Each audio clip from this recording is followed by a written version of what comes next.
azet menung gumze pi gai na lo Zeme Deidi Nsong Hera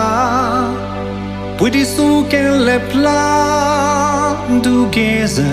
wangmui delei mi wa Zeme ne pe zo gumze ngao hai quang neze teize toa anui có hai quang gumze chang lao Zeme Deidi Nsong Hera đã kết tình bao bay mà rẻ hangge ai cũng ra ninh men lui suy lê bây giờ pe nuôi du ngao pe nuôi suy gây ra leudu pe nuôi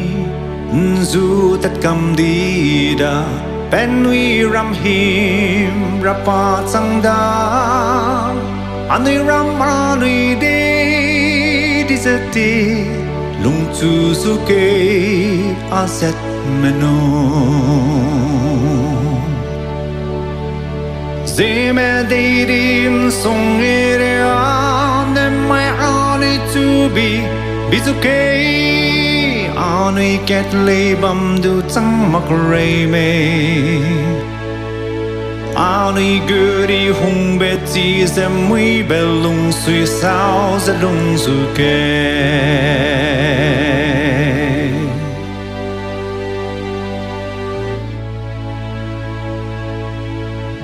Nsong chân gam la loang dao na ngao loang kiao sai hè băng loa bị sam pui nam chín san lo kelma ike sing ram bị sam pui kam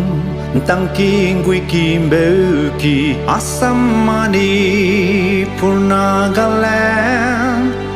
hai quang kít hai giặc phang wangmui da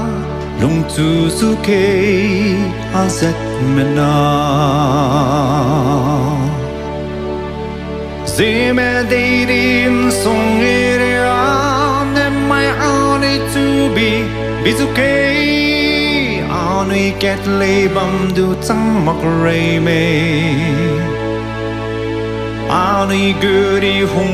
teize mui belung sui sao za lung ke